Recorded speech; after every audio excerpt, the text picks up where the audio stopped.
Good evening, everyone. I am so glad you are joining us for 52 weeks of reading. My name is Kelly Sandridge, and I work in communications, marketing, and community engagement for Roanoke City Public Schools. And I am so excited to be here this evening to read you one of my very favorite books. It is called Wintercake. And Wintercake, you can see, look at the cake here. And we have some friends that this story might be about. Now, this book is by Lynn Perkins, and she's our author. But a friend recently told me that if there's no illustrator listed on the book, that also means that the author is the illustrator. So Miss Perkins was not only the author, but she's the illustrator. She drew all of the pictures in Wintercake. So let's get into the book and let's find out a little bit more about Wintercake. Here's one of our friends. Now this page, this is the dedication page, and that means that this book was written for someone. So let's see who this was written for. For our Lucy, who loves winter and holidays and cake. I like cake. Do you like cake? I have a sweet tooth, so I always want dessert. Where can it be, thought Thomas. Maybe I left it outside. He walked around the house. He looked in the tall grasses. Look at the snow. Isn't it pretty? Maybe we'll have some snow. What are you looking for, Thomas? Asked Lucy. Have you lost something? Yes, said Thomas. Yes, I have. Just this morning, I fetched my fruits for my special fruit drying spot. Such a beautiful basket of dried up fruits, apples, berries, and plums, apricots, grapes, and cherries. And now I can't find it. I must have set it down somewhere. But I have looked everywhere, twice. He looked around as if the basket of fruits might suddenly appear, but it didn't. Lucy looked around too.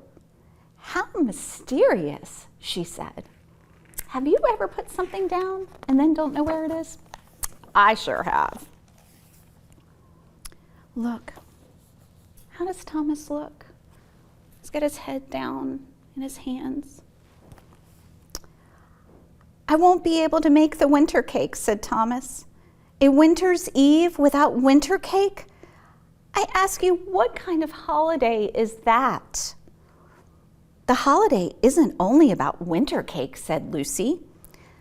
I'm bereft, said Thomas. Forlorn. Now remember, he's sitting like this. What do you think bereft and forlorn means? Thomas is sad, isn't he? Yeah, bereft and forlorn. He's very, very sad. An icy blast lifted Lucy briefly from the ground. I better get going, Thomas, she said. It's starting to bluster. But don't be sad. We'll have a wonderful holiday. We always do.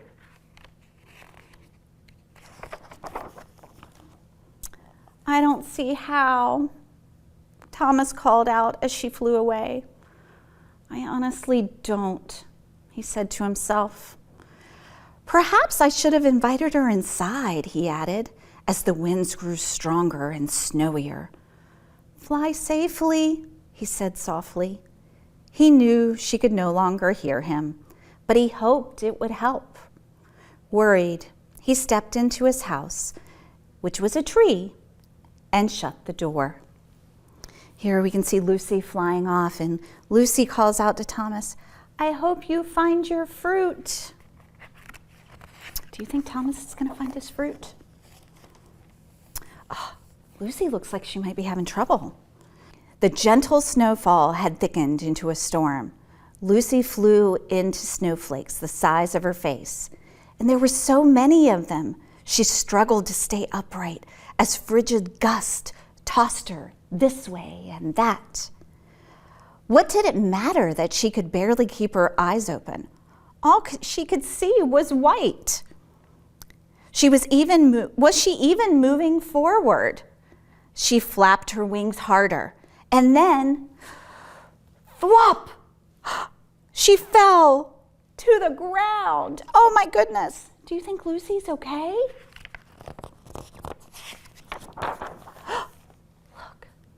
Look at Lucy. Lucy lay there stunned. For a moment, she could not move. Heavy flakes of wet snow piled up on her. She knew it would not be long before they covered her up completely. With a mighty effort, she struggled to her feet and leaned into the fierce winds. Amid the pelting snow, there were fragrant whiffs of something else, something friendly.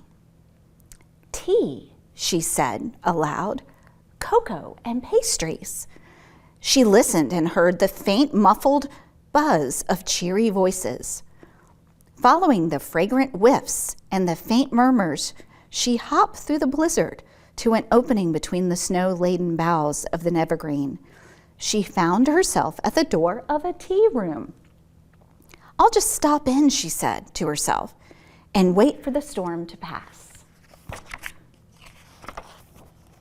Oh my goodness, look, it looks like it might be loud in there with all of these conversations happening. And look at all the different animals. Inside the tea room, everyone was talking about the weather. Well, almost everyone. Lucy's ears perked up. So over here we have, it's holiday weather, that's for sure. I've never seen so much weather. But then over here, we have one that's a little bigger, and it says, "Found me a nice basket of dried up fruits this morning. Perfect for winter cake." Lucy turned and saw a tall, sleek animal with small, round ears, speaking to the server as he paid his bill. He held a basket filled with beautiful, dried-up fruits, apples, berries, and plums, apricots, grapes, and cherries. She couldn't hear all of what he said. It was so noisy. But she had heard enough. Hastily, she paid for her tea and biscuit and hurried after the vile beast. Why do you think she's upset? She thinks he has taken Thomas's fruit. Outside, the storm had ended as quickly as it began. So here he is with Thomas's fruit. Look, he says, "I feel like someone's following me." Lucy, over here. There it is, Thomas's dried up fruit. "I don't know what I'm going to do, but I'll do something," said Lucy. He thinks he's imagining that someone is following him. Already the winter sun was turning the top of the snow crisp and sparkly. But wait, what was this? The good-for-nothing fruit thief was knocking on a door. Thomas's door. The door opened, and Thomas stood in the doorway. "I think this may be yours," said the scoundrel. "I found it in the meadow. Someone at the tea room told me where to find you." "Oh my," said Thomas. Thank you so much." "My pleasure," said the stranger. "A holiday without winter cake is a poor one indeed. Good afternoon, then." The stranger turned and walked away, whistling a cheery tune. Can you whistle? As he passed the bush where Lucy sat, he glanced up absent-mindedly and said, "Lovely day." "What?" Lucy managed to close her beak. Then she opened it and said, Yes, isn't it?" Why do you think he said what? Let's see what he says right here. "So many cardinals about today." He doesn't realize that it's been Lucy all the time following him. Oh, look, take a look at this. Thomas and Lucy. Lucy looks a little concerned, doesn't she? She's She's got her hands up like Thomas did. Let's find out why Lucy's upset. Lucy fluttered down and pecked at Thomas's door. "So many visitors," he said when he opened. "What a spectacular day this is. I am jubilant, extra happy." Lucy hopped inside. She told him her tale. "I feel so foolish," she said. "I jumped to conclusions." "Everyone makes mistakes," said Thomas. "I feel foolish too. I remember now that I set my basket down to catch snowflakes on my tongue. The first flakes of the season are the most scrumptious. I guess I forgot to pick it back up." Thomas smiled. "How kind of him, though," he said. "What a noble chap." "Yes," said Lucy. "Let's make him a Wintercake," said Thomas. "Yes," said Lucy. "Let's." Look, they're going to make the Wintercake, and they're following a recipe. So they chopped, they sifted, they measured, they poured, and they sifted. They almost forgot the walnuts. More chopping, more sifting. They popped it into a pan and oven and set the timer. While the cake baked, they sang songs and gossiped. The Wintercake, when it came out, was a beauty.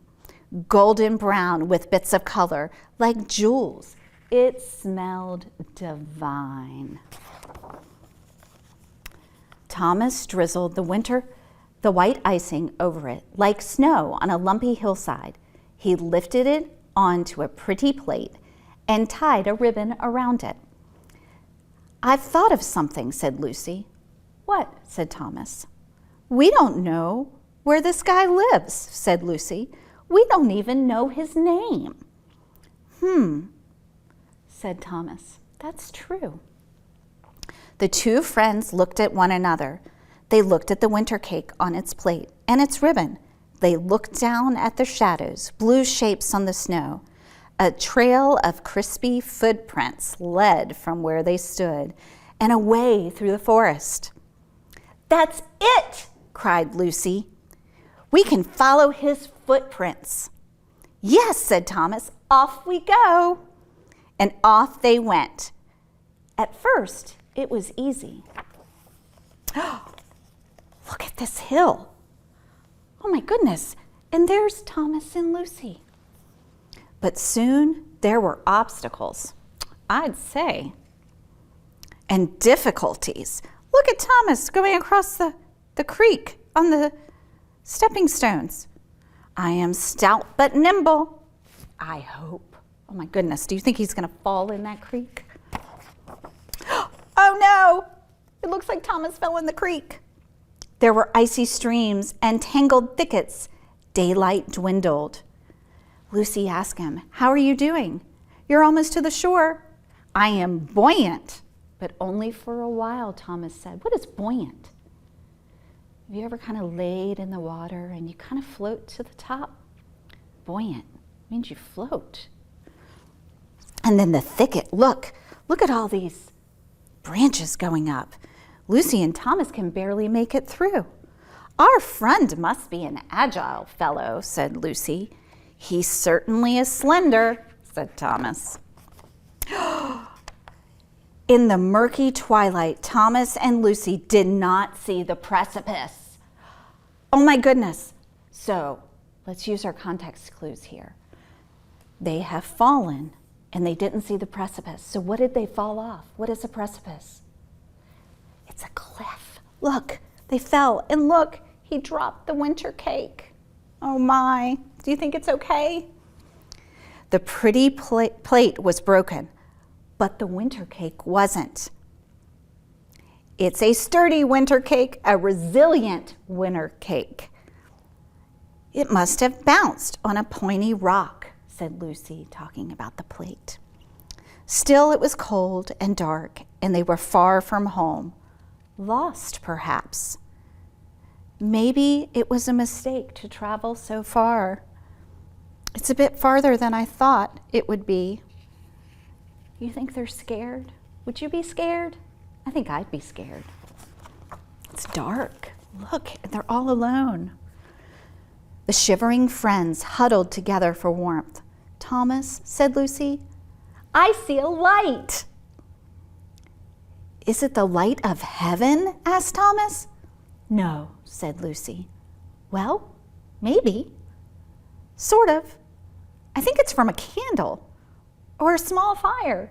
Look. Can you see it around the corner there? Oh, look. They may have found their friend. Thomas looked, and sure enough, a faint glow shone from the crevice in the darkness. Cautiously, they crept toward it. And as they drew near, they heard humming. They arrived at the opening of a hollow in the bank, and they peered inside. And there he was. He sat alone next to a stub of burning cattail. He hummed furiously and festively. Then abruptly, he stopped.